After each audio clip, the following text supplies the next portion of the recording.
Bueno, ya estamos muy entusiasmados con el tema y ya estamos hablando con la doctora Caterina George Blue.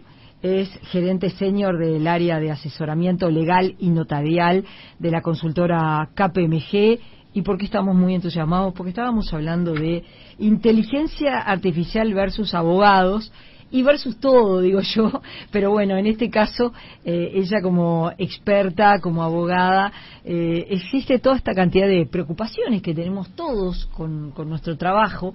Yo digo, la inteligencia artificial, la tecnología, es un aporte, lo que antes de pronto me imagino que como abogada te llevaba días enteros procesar una información, hoy a través de Internet lo podés hacer de manera mucho más rápida, mucho más eficiente, pero hay que tener cuidado. Ahora, bienvenida. Bienvenida. Gracias, Ahora, a mí me gustaría que de alguna forma le explicáramos a la gente qué es, porque de la noche a la mañana la inteligencia artificial empezó a estar en boca de todos.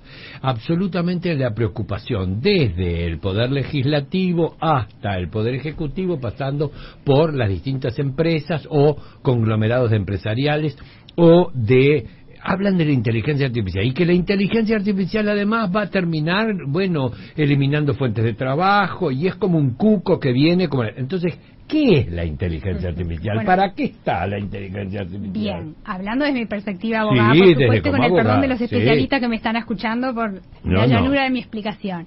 La inteligencia artificial puede decirse que es todo sistema que procesa una gran cantidad de datos, toma patrones y características comunes de esos datos para producir un resultado. La particularidad de la inteligencia artificial generativa, que es aquella que está en boca de todos en los últimos meses y años, es aquella que puede, a partir de esos datos, aprender, entre comillas, ¿no? Y producir un contenido distinto de aquel que tomó como dato. Contenido que puede ser texto, pueden ser imágenes, música, digamos, diversos tipos de contenido.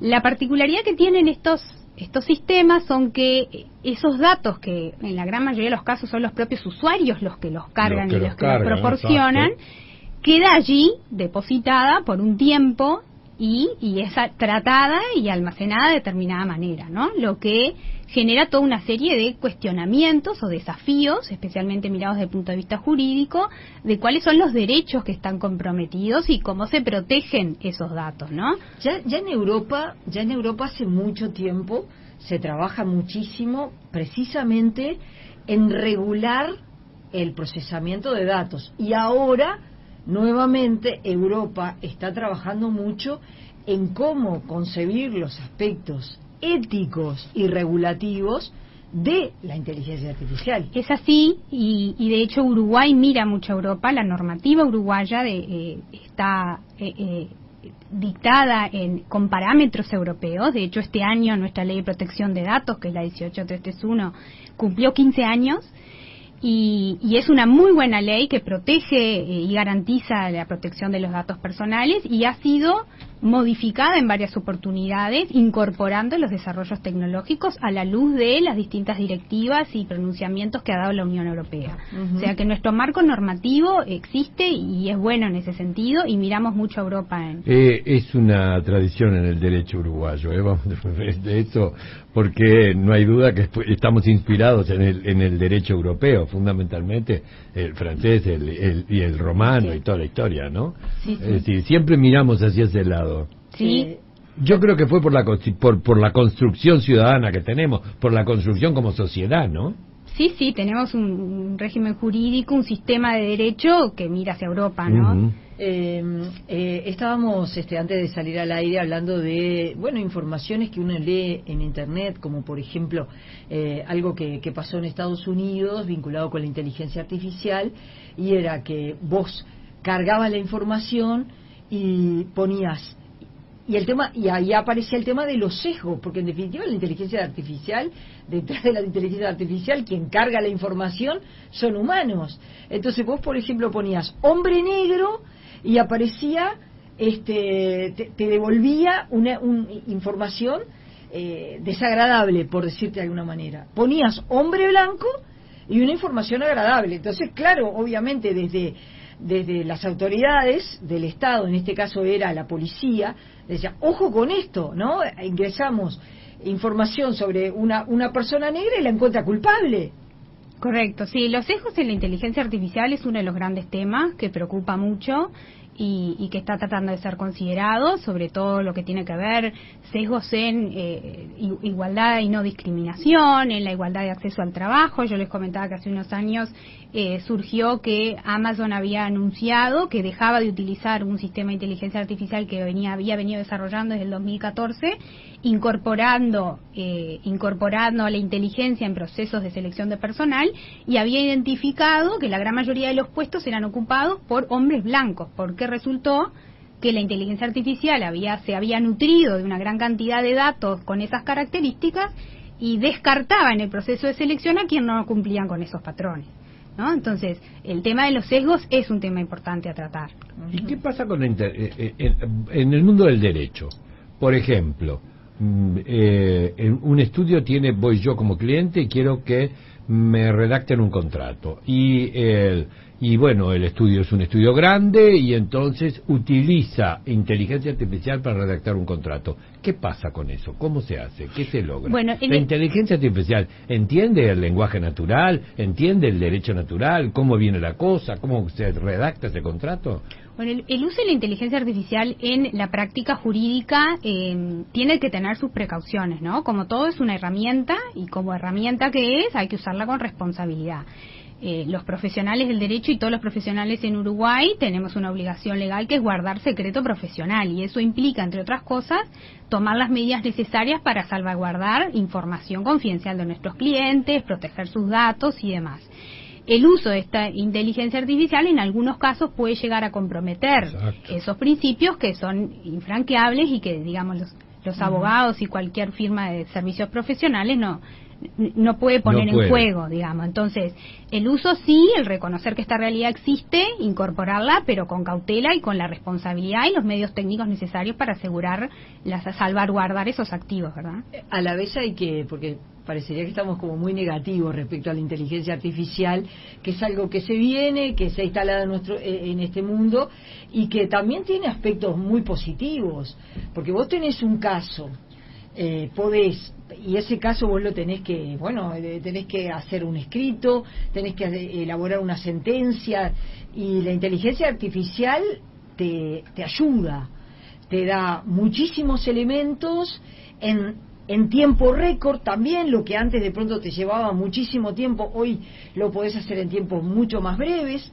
te ayuda a decodificar la información. Bueno, yo no soy abogada, pero me imagino, ¿no? Digo, si vos tenés que elaborar un escrito sobre un caso complejo, donde tenés que ir a muchas fuentes de información, y entonces en vez de ir a los libros, lo buscás a través de la inteligencia artificial y tenés fuentes de información infinitas. No sé, digo, se me está ocurriendo ahora en este momento. De hecho, hay gran cantidad de sistemas que procesan jurisprudencia, por ejemplo, que a través de palabras claves uno logra llegar a sentencias similares a las que uno está buscando para entender cómo se han pronunciado los jueces en esa materia, pero siempre con esa cautela que yo digo, ¿no? Hace poco salió, no sé si vieron que circuló una noticia que en Estados Unidos 2 abogados buscando a través de ChatGPT sentencias similares al caso, redactaron un escrito y presentaron un escrito con jurisprudencia que el ChatGPT se la inventó.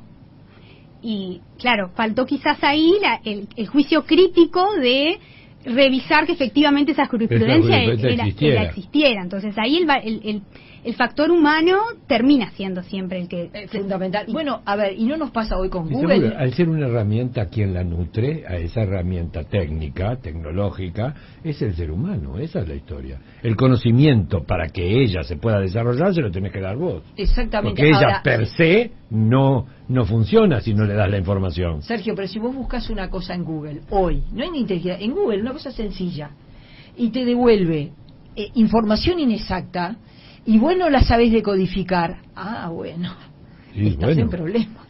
Sin duda, ahí el juicio crítico, ¿no?, de los profesionales es fundamental, entender la realidad de nuestros clientes y las necesidades particulares del caso concreto, identificar qué norma resulta aplicable a esa realidad, decodificarla y poder darle las soluciones al cliente. Hoy día la inteligencia artificial no está pudiendo suplantar eso. Caterina, ¿y cuál es un poco la preocupación de ustedes? Bueno, hay muchos aspectos involucrados vinculados al derecho, ¿no? Con lo que tiene que ver con la inteligencia artificial. Desde KPMG, por ejemplo, se está reconociendo la importancia de trabajar en estos temas. De hecho, en julio de este año, KPMG a nivel mundial anunció una asociación con Microsoft, por la cual piensan trabajar en forma conjunta en los próximos 5 años, con la idea de generar oportunidades de negocios por unos $12.000 millones a nivel global en el mundo, ¿verdad? Con esto lo que buscamos como firma profesional es desarrollar la inteligencia artificial e implementarla en los servicios profesionales, pero no perdiendo de vista la seguridad y los mecanismos técnicos que permitan que los principios de confidencialidad y digamos la preservación de datos de los clientes y demás se conserven, ¿no? Entonces, se busca desarrollar servicios de vanguardia a través del uso de inteligencia artificial, modificar los paradigmas en cómo los clientes reciben los servicios también, trabajar en la forma de desarrollo profesional, pero sin perder de vista que detrás seguimos siendo una firma profesional donde la confidencialidad es fundamental. Uh-huh. Claro, porque se juega mucho, bueno, yo estaba leyendo un artículo en la BBC de Londres que decía, los abogados van a ser sustituidos por robots, por ejemplo, ¿no? Hablando porque estaba centrado en los aspectos jurídicos, ¿no? De cómo ahora, qué pasa si vos necesitas ser defendido. Y bueno, no, eso está absolutamente, es absolutamente inviable al día de hoy. Quien puede estar escuchando dice, bueno, pero en el futuro no lo sabes. Bueno, está bien, no lo sé. Pero hoy es absolutamente inviable.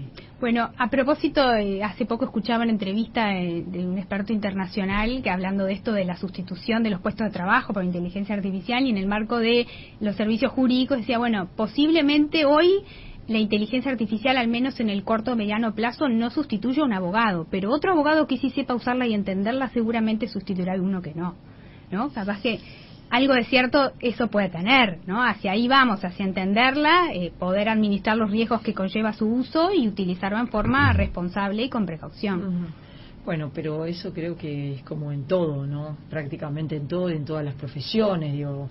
La tecnología, la cuestión ahí es que el verdadero cambio es como la velocidad de los cambios, ¿no? Y como vos decís, el que sepa manejar determinadas herramientas va a estar en mejores condiciones en la abogacía y en todos los trabajos. Sin duda, sin duda. O al menos entender la problemática y los riesgos que plantea y los desafíos que plantean las distintas tecnologías, ¿no? Porque están avanzando con tal vertiginosidad que a veces es difícil llevar el ritmo. Es que eso es lo verdaderamente revolucionario, la velocidad con la que se desarrolla, ¿no? Pero que la tecnología se desarrolle y que favorece en un montón de aspectos no quiere decir que la gente la siga tan al pie de la letra. Es decir, no nos estamos capacitando con la misma velocidad que la cosa cambia permanentemente. Ese es el problema. Claro, lo que pasa es esa es la cosa. Sí. Y por otro lado, estamos en un mundo donde es decir, necesitamos pares, necesitamos congéneres, necesitamos, es decir, por más que esté la inteligencia artificial, si el mundo no le sigue el ritmo vertiginoso del crecimiento, es decir, va a estar ahí como un insumo que no lo sabemos usar. Sí, eso es cierto. Entonces tampoco le tenemos que tener tanto miedo, porque va a depender de nosotros el éxito del uso o la aplicación.